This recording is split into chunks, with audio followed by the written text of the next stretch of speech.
పబ్లిక్ని కన్ఫ్యూజన్లో పెట్టకండి. Right right okay. వెంకటరెడ్డి గారు, బీజేపీ నాయకులు. సో వెంకటరెడ్డి గారు, తెలంగాణ ప్రభుత్వం రియల్ ఎస్టేట్ బ్రోకర్లా మారిపోయింది అని ఈటెల రాజేందర్ విమర్శించారు. సో అంటే కొంతమంది విశ్లేషకులు చెప్పేది కావచ్చు, మరి కొంతమంది మాట్లాడేది ఏంటంటే ఈ భూముల అక్రమాలు కావచ్చు, 22A ప్రొహిబిటెడ్ లిస్ట్లో ఉన్నటువంటి లీకేజ్లపై కావచ్చు, మీరు ఎంతసేపటికి CJI, CBI, ఈడీలకు లేఖలు రాస్తాము, దీనిపైన విచారణలు జరగాలని కోరతాము అని చెప్పేసి మాట్లాడుతూ ఉన్నారు కదా. మరి కేంద్రంలో ఉన్నది ఎవరు? మీరే కదా. అలాంటప్పుడు ఈ లేఖలు ఇవన్నీ ఎందుకు? ఒక సుమోటోగా ప్రాథమిక విచారణ చేయిస్తే పోలే?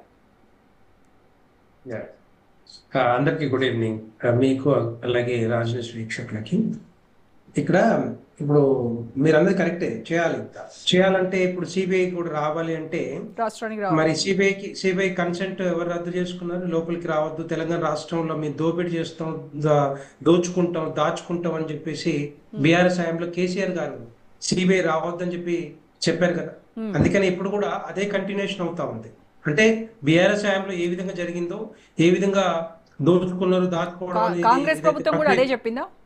అదే కదా. ఇప్పుడు మరి ఎందుకు వాళ్ళు రద్దు వాళ్ళు ఇవ్వచ్చు కదా కన్సెంట్, మీరు రండి సిబిఐ తో. మీరు ఇప్పుడు కూడా మీరు కాళేశ్వరం గురించి కూడా చెప్తే కాళేశ్వరం మీద కూడా అదే విధంగా ఉంది కదా. ఇప్పుడు వాళ్ళు రద్దు చేసుకుంటే ఇమ్మీడియట్ గా రావాలి, చేయాలంటే చేసుకోవచ్చు, చేయొచ్చు. కానీ వీళ్ళు చేయట్లేదు కదా. నేనేమంటున్నా, ఇప్పుడు కూడా కాంగ్రెస్ పార్టీకి ఒక 2 సీలు ఉన్నాయి. ఇది అంతకుముందు కరప్షన్, కమిషన్ ప్రభుత్వం అని చెప్పేసి ఇప్పుడు ఇంకొక సి కూడా యాడ్ అయింది, ఏది కన్ఫ్యూజన్ పార్టీ అనేసి. Congress party commission, corruption, confusion party ఈ విధంగానే చేస్తా ఉంది. కాంగ్రెస్ ప్రభుత్వంలోకి వచ్చాక వాళ్ళు ఏం చేస్తున్నారో కూడా అర్థం కావట్లేదు. అంటే అడ్మినిస్ట్రేషన్ లో ఏ విధంగా ముందుకు తీసుకెళ్లాలి, ఏ విధంగా అభివృద్ధి చేయాలి, ఏ విధంగా సంక్షేమ పథకాలు తీసుకురావాలి, అమలు చేయాలి అనే ఆలోచన కూడా అవన్నీ కూడా తుంగలో దొక్కినట్టుగా, అంటే చేతులు కాలినాక ఆకులు పట్టుకున్నట్టుగా అన్ని తప్పులన్నీ చేసేసి మేము క్షమించండి, మేము తప్పు చేసామని చెప్పుకోవడం ఇది కరెక్ట్ కాదు. ఇది ఇప్పుడు బేసిక్గా నేను అనేది ఏంటంటే, ఒకవేళ సిబిఐ ఎంక్వైరీ చేయాలంటే 2014 నుంచి చేయాలి. 2014 నుంచి ఇప్పటిదాకా ఎన్ని వేల ఎకరాలు మాయమైపోయినాయి, ఎన్ని వేల ఎకరాలు ఆక్రమించుకున్నారు, ఎవరి పేరు మీద రిజిస్ట్రేషన్ అయిపోయినాయి, రాత్రికి ఓటీపీలు ఏ విధంగా జనరేట్ చేశారు, దాన్ని తీసుకొచ్చిన తర్వాత ఏ విధంగా మాయమైపోయినాయి, దాన్ని కానీ ఇప్పుడు భూభారతి కానీ ఇట్ బికేమ్ యాజ్ ఏ ఒక ప్లాట్ఫామ్ లాగా, ఇది బిజినెస్ ట్రాన్సాక్షన్స్ ఒక ప్లాట్ఫామ్ లాగా తయారు చేశారు వీళ్ళు 2 పార్టీలు కూడా. అటు బీఆర్ఎస్ పార్టీ కానీ, ఇటు కాంగ్రెస్ పార్టీ కానీ. అటేమో అంతకుముందు ఏమో ప్రైవేట్ ఆర్గనైజేషన్స్ ఇచ్చి వాళ్ళు ఇష్టం వచ్చినట్టు చేసుకున్నారు. ఇప్పుడు భూభారత్ తీసుకొచ్చి వీళ్ళు ఇష్టం వచ్చినట్టుగా. ఇప్పుడు ఎందుకు 22A ఎందుకు వచ్చింది ఇష్యూ? ఒక ట్రయల్ వేద్దాం. ట్రయల్ ఏ విధంగా గవర్నమెంట్ ల్యాండ్స్ ఏవైతే ఉన్నాయో, గవర్నమెంట్ రకరకాలుగా ఇది మన అసైన్ ల్యాండ్స్ కానీ, మిగతా ల్యాండ్స్ అన్ని కూడా టెంపుల్ ల్యాండ్స్ కానీ అవన్నీ కూడా దాంట్లో పెట్టేసేసి, ఇప్పుడు నాకు అర్థం కాదు, ఒకవేళ నిజంగానే అవన్నీ కూడా ఎప్పటి నుంచో వస్తా ఉన్నాయి, అంటే ఈ 24 లక్షల ఎకరాలా, లేకపోతే అంత పైన వచ్చి పై చీలుకున్నాయా, అంతకుముందు 22A పెట్టినారు. సో అవి వాటి మీద ఒకవేళ నిజంగానే 22A పెట్టాలంటే, పిఓపిలో పెట్టాలంటే ఎక్సర్సైజ్ చేయాలి కదా, వర్కౌట్ అయితే చేయాలి కదా వాటి మీద. అంటే ఎవరి పేరు మీద ఏవి ఉన్నాయి, ఏ విధంగా పట్టాలు ఇచ్చారు, ఏ విధంగా ఇల్లు కట్టుకున్నారు, అపార్ట్మెంట్స్ వచ్చాయి, అవన్నీ కూడా చేయాలి కదా. ఇప్పుడు జూబ్లీహిల్స్, బంజారాహిల్స్, మేడ్చల్, మల్కాజ్గిరి, ఈ ఉమ్మడి 4 జిల్లాల్లోనే లక్షల ఎకరాలు, దగ్గర 95 లక్షల ఎకరాలు అంట. ఇవన్నీ కూడా ఇది 22A పెట్టారు, ఏలో పెట్టారు. ఇవన్నీ ఏంటంటే ఒక కన్ఫ్యూజన్ క్రియేట్ చేసుకుంటూ ఒక 30% కమిషన్ ద్వారా ఇప్పుడు ఏమైతుంది, రేపొద్దున నేను ట్రాన్సాక్షన్ చేయాలన్నా, అమ్మాలన్నా, రీసేల్ కొనాలన్నా, లేకపోతే ఇల్లు కట్టాలన్నా, పర్మిషన్ తీసుకోవాలన్నా అక్కడ చూపిస్తుంది ప్రొహిబిటెడ్ లిస్ట్ లో ఉంది అని చెప్పి. వాళ్ళు ఏం చేస్తారు, అప్పుడు ఆఫీసెస్ దగ్గర పోయి వాళ్ళకి ఎంతో కొత్త, ఎందుకంటే రెవెన్యూ డిపార్ట్మెంట్, ఈ రిజిస్ట్రేషన్ డిపార్ట్మెంట్ ఇవన్నీ కూడా కరప్టెడ్ అయిపోయినాయి. ఎక్కడ చూసినా కూడా 20-30% ఇవ్వాల్సిందే. హెచ్ఎండిఏలు కూడా, జిహెచ్ఎంసీలో కూడా ఏ పర్మిషన్ తీసుకోవాలన్నా కూడా కమిషన్ ఇవ్వంతే పని కావట్లేదు. ఇక్కడ ఆ విధంగా తయారు చేశారు. అంతకుముందు బీఆర్ఎస్ పార్టీ కానీ చాలా ట్రాన్స్పరెంట్ గా మేము చేయబోతున్నాము. ఒక్క రూపాయి లంచం ఇవ్వాల్సిన అవసరం లేదు, ఒక్క గజం కూడా ప్రైవేటు భూమిని ప్రభుత్వం లాగేసుకునేటువంటి ప్రయత్నాలు జరగట్లేదు అని కరాఖండిగా చెప్తోంది కదా కాంగ్రెస్. ఈ మాట ఇవన్నీ కూడా 22A పెట్టే ముందు చేయాలి. అంతా కూడా పెట్టిన తర్వాత చెప్పడం ఏంటంటే నాకు అర్థం కావట్లేదు. రెవెన్యూ డిపార్ట్మెంట్ ఏం చేస్తుంది, కళ్ళు మూసుకొని కూర్చున్నారా? రెవెన్యూ మినిస్టర్ కళ్ళు కూర్చుకొని కూర్చున్నారా? ఇవన్నీ తెలియదా వాళ్ళకి? పెట్టే ముందు తెలియదా?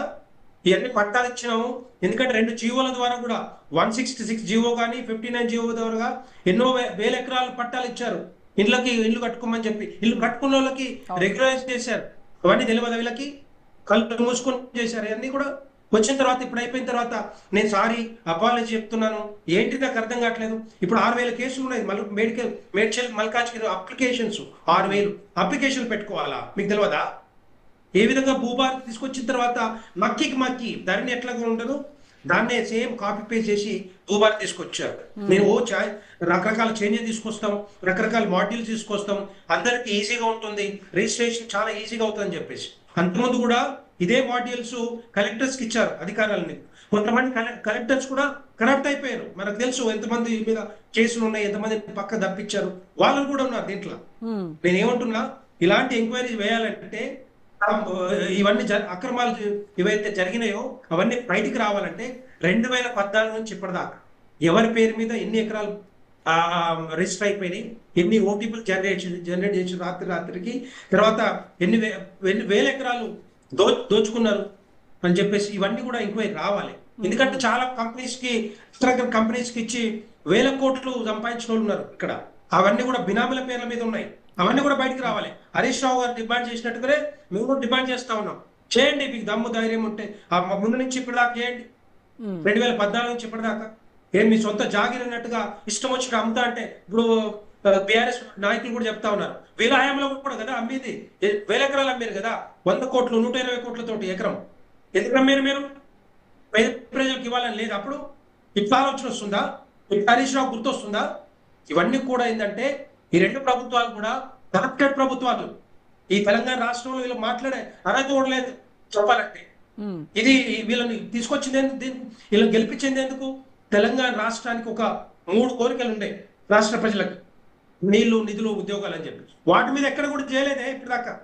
ఆ పార్టీ చేయలేదు, ఇటు ఈ పార్టీ కూడా చేయట్లేదు. 2 పార్టీలు ఫెయిల్యూర్ అయిపోయినాయి.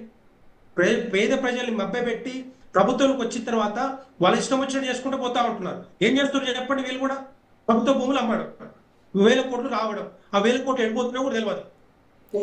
ఇప్పుడు తెలంగాణ ప్రజలకి ఇంకొక అనుమానం కూడా ఉంది వెంకటరెడ్డి గారు. ఇక్కడ ఏంటంటే ఏదన్నా ఒక సర్వే నెంబర్లో ఏదైనా ఒక పార్ట్ వివాదంలో ఉంటే గనక దానికి సంబంధించి బై నెంబర్లు ఇచ్చి ఇది క్లియర్ భూములకు రిజిస్ట్రేషన్ చేస్తాము అని చెప్తున్నారు కదా. అసలు తెలంగాణలో సరైనటువంటి రికార్డులే లేవు భూములకు సంబంధించి. ఇలాంటి పరిస్థితుల్లో క్షేత్రస్థాయిలో ఒక సర్వే లేకుండా ఈ సబ్ డివిజన్ ప్రాసెస్ అనేది అసలు ఎంతవరకు పాసిబిలిటీ ఉంది అనేది కూడా జనాలకి చాలా డౌట్స్ ఉన్నాయి. ఎగ్జాక్ట్లీ. ఎందుకంటే ఒక సర్వే నెంబర్లో బై నెంబర్లో 1000 ఉండొచ్చు. 1 ఎకరం కానీ 2 ఎకరాలు కానీ బై నెంబర్లు 1000 ఉంటాయి. మరి వాటిని ఎట్లా సెగ్రిగేట్ చేస్తారు, ఏ విధంగా దాన్ని నోటిఫై చేస్తారు అనేది కూడా ఇప్పుడు కన్ఫ్యూజనే. చాలా పెద్ద కన్ఫ్యూజన్ ఇది యాక్చువల్ గా. అంటే 15 రోజుల్లో చేస్తా అని చెప్తున్నారు కానీ ఇది కాని పనులు ముందే ఉండాలి. ఇదంతా కూడా భూభారం తీసుకురాక ముందు ఏదైతే కాపీ పేస్ట్ చేసారో ధర నుంచి ఇక్కడ దిగి అక్కడ ఎవరెవరికి పట్టాలు ఇచ్చారు, ఎవరెవరు ఇల్లు కట్టుకున్నారు, అపార్ట్మెంట్లు వచ్చినాయి, అవన్నీ కూడా సెగ్రిగేట్ చేసి అవన్నీ కూడా పక్కకు పెట్టిన తర్వాత మిగిలిన భూముల్ని వీళ్ళు పిఓపిలు పెట్టుకోవాలి. కరెక్ట్. ఆ విధంగా చేయకుండా కొత్తగా ఒక సర్వే నెంబర్లో లోపల పడేస్తే మరి అందరూ కన్ఫ్యూజన్ కాదా? రేపొద్దున ఒక వ్యక్తి ఒక ప్లాట్ కొనుక్కుంటాడు, అమ్మాయి పెళ్లి చేయాలనుకుంటాడు, రేపొద్దున ఇమ్మీడియట్ గా అమ్మాలనుకుంటే ఎట్లా అమ్ముకుంటాడండి? ఏ విధంగా పెళ్లి చేయాలి? ఒక సామాన్య వ్యక్తి, పేద ప్రజలు ఉంటారు, మధ్యతరగతి ప్రజలు ఉన్నారు, వీళ్ళకి ప్రాబ్లం కాదా? రేపొద్దున ఎంతో కష్టపడి కొనుక్కున్న ఇవన్నీ కూడా అప్పుడు ఆ టైంలో కూడా ఏదో కష్టపడి డబ్బు పోగు చేసుకొని కొంత కొనుక్కున్న పరిస్థితులు ఉంటాయి. అలాంటి వాళ్ళందరూ కూడా రేపొద్దున సఫర్ అవ్వట్లేదా? ఎందుకు చేస్తా ఉన్నారు ఇట్లాంటి? ఏంటంటే అయిపోయిన తర్వాత ఇగో మేము చేసినాం, ఇట్లా చేసినాం. వీళ్ళ మంత్రులు వీళ్ళ ఎమ్మెల్యేలు బయటకు వచ్చి వేల కోట్ల రూపాయలు వాళ్ళు సంపాదిస్తా ఉన్నారు, లక్షల కోట్లు సంపాదిస్తా ఉన్నారు. ఇక్కడ తెలంగాణ రాష్ట్ర ప్రజలు ఎక్కడ బాగుపడట్లేదు అని చెప్పి వీళ్ళ ఎమ్మెల్యేలు బయటకు వచ్చి మాట్లాడుతా ఉన్నారు. అంటే వీళ్ళకి అర్థం కావట్లేదు. కాంగ్రెస్ పార్టీ ఏ విధంగా అయిపోయిందంటే ఇక అయిపోయింది, 30 నెలల కాలం అయిపోయింది, ఇంకొక 20 నెలల కాలం ఉంది, దూసుకున్నంతా దోచుకుందాం పడా అని చెప్పేసి. ఎందుకంటే ఎక్కడైతే ఈ నిషేధ పిఓపిలో ఉన్నాయో ఆ ల్యాండ్స్ దగ్గరికి ఒకవేళ నిజంగానే ట్రాన్సాక్షన్ అవ్వాలి, లేకపోతే దాన్ని క్లియర్ చేసుకోవాలంటే కన్సర్న్ ఎమ్మెల్యే దగ్గరికి పోవాలట. యా కన్సర్న్ ఎమ్మెల్యే అంటే దగ్గర పట్ల ఉన్న ఎమ్మెల్యే దగ్గర పోతే ఎమ్మెల్యే దగ్గర పోయి చూపించి ఓకే ఇది క్లియర్ చేస్తే ఇది ఇంత కమిషన్ కావాలని చెప్పి చెప్పుకుంటారట. This what the Congress party wanted actually. They wanted to do like this. ఎందుకంటే వాళ్ళకి కానీ మోహన్ గారు అసలు ఆ విషయాన్ని ఎంతగా వ్యతిరేకిస్తున్నారంటే అధికారులు కావచ్చు, ఎమ్మెల్యేలు కావచ్చు, మంత్రులు కావచ్చు, అసలు ఒక కమిషన్ ఏంటి అసలు ఆ పదానికి అర్థం కూడా మాకు తెలియదు అన్నట్టుగా మాట్లాడుతున్నారు. మీరు వెళ్ళి చూడమని మోహన్ గారు అడగట్లేదు అనుకుంటా. జిహెచ్ఎంసీలో కానీ హెచ్ఎండిఎల్ కానీ పర్మిషన్ పోనట్టుంది. ఎప్పుడు మోహన్ గారికి తో పాటుగా ఇంకొకరిని పంపించమని చెప్పండి. చెప్తారు వాళ్ళు. ఎక్కడ చూసినా కూడా అదే అడుగుతూనే ఉన్నారు. ఓపెన్ గా మాట్లాడుతున్నారండి. ఓపెన్ గా, ఇది సీక్రెట్ కాదు, కాన్ఫిడెన్షియల్ కాదు, ఇక్కడ ఓపెన్ గా. అట్లాంటి ప్రభుత్వం ఇప్పుడు వచ్చి ఉంది. మీ ముఖ్యమంత్రి గారు చెప్పండి ఈ విధంగా జరుగుతా ఉంది, లోకంలో మీ గురించి బాగా బ్యాడ్ గా మాట్లాడుతా ఉన్నారు, ఇట్లాంటి చేయొద్దని చెప్పండి. ఇప్పుడు రెవెన్యూ మంత్రి కంటే తెలియకపోయాయి, మరి ఆఫీసర్స్ కి ఏం చేశారు? ఆఫీసర్ తెలియదా? నాలెడ్జ్ లేదా వాళ్ళకి? ప్రజలే బయటకు వచ్చి చెప్తున్నారు కదా, మీడియా ముఖంగా వాళ్ళ గోడును వెళ్ళబోసుకుంటున్నారు. మీడియా ముఖంగా కలెక్టరేట్ల చుట్టూ తిరగలేకపోతున్నాము, మా భూములు ఎక్కడున్నాయో మాకు తెలియట్లేదు, ఇస్తారో గుంజుకుంటారో అర్థం కావట్లేదు, మా పిల్ల పెళ్ళుంది అమ్ముకుందామంటే కుదరట్లేదు అని రకరకాలుగా వాళ్ళ బాధను చెప్పుకుంటా ఉన్నారు. మరి కాంగ్రెస్ నాయకులకు ఎందుకు పట్టట్లేదో అర్థం కావట్లేదు. ఎస్ మోహన్ గారు మాట్లాడాలి. ఒకటి రోజా గారు, వీళ్ళు ఏం చేస్తున్నారంటే 22A ని ఒక ట్రయల్ అండ్ ఎర్రర్ బేస్డ్ వాడుకోవాలని ప్రయత్నం చేస్తా ఉన్నారు. 22A became a platform for business transactions. Land deals మీద ఎవరైతే వస్తారో వాళ్ళ దగ్గర నుంచి ఎంతో కొంత తీసుకొని క్లియర్ చేసుకోవాలి, లేకపోతే కొట్లాడితే ఇంకొక వేరే రకంగా ఉండాలి. సో మిగతా భూములు మేము తీసుకోవచ్చు, తర్వాత మేము ఇష్టం వచ్చినట్టుగా మేము వాడుకోవచ్చు ఆలోచన కాంగ్రెస్ పార్టీకి ఉన్నట్టుంది. పెద్దలకి, వీళ్ళకి మోహన్ గారికి ఉండకపోవచ్చు, కానీ వాళ్ళకి డెఫినెట్ గా ఉంటది. కాబట్టి ఇలాంటి ట్రయల్ అండ్ ఎర్రర్ తీసుకొచ్చి అన్ని మొత్తం టోటల్ గంపగుత్తుగా గుండుగుత్తుగా ఒక సర్వే నెంబర్ నే బ్లాక్ చేసి పెడుతున్నారంటే డెఫినెట్ గా దీని వెనకాల ఏదో మంత్రాంగం ఉంటుంది. రైట్ మోహన్ గారు మనకి బీజేపీ నాయకులు చెప్పినట్టుగా సి ఫర్ కాంగ్రెస్ కాదు, C for corruption, C for commission, C for confusion, ఇది మాత్రమే. Yeah confusion. ఇంకొక విషయం ఏంటంటే ధరణి పోర్టల్ తెచ్చి వాళ్ళందరూ బీఆర్ఎస్ భూములు గుంజుకుంది అని చెప్పేసి, మేము అలా కాదు, మేము చాలా క్లీన్ పాలిటిక్స్ చేస్తామని చెప్పి ఇవాళ మీ భూభారత్ తీసుకొచ్చారు. మరి భూభారత్ ద్వారా ఒనగూరింది ఏంటి ప్రజలకి? 22A కావచ్చు, భూభారతి కావచ్చు, ఇది అంతకంటే పెద్ద భూదందా అని అంటున్నారు ప్రజలు. వాస్తవమే మేడం. ఒక్క మాట చెప్పాలంటే ధరణి పోర్టల్ కన్నా భూభారతి మెరుగుగా రావాలని అందరం ఆశించను, వచ్చింది కూడా. కానీ ఒక్కసారి ఇప్పుడు మా మిత్రులు చెప్పినట్టు చెప్తా వినండి మేడం. నేనేమంటున్నా అంటే సిబిఐ రావాలని రాజ్యాంగ పరంగా శాసనసభ తీర్మానం చేసి సిబిఐ ఈ రాష్ట్రానికి రావాలి, మన కాళేశ్వరం మీద ఎంక్వైరీ చేయాలి. కన్సెంట్ ఇచ్చారా? రాష్ట్ర ప్రభుత్వం కన్సెంట్ ఇచ్చిందా? ఇచ్చింది కదా. ఎప్పుడు శాసనసభ తీర్మానం ద్వారా కూడా సిబిఐ వచ్చి ఎంక్వైరీ చేయాలి కాళేశ్వరం అన్న మాట. చిన్న సబ్మిషన్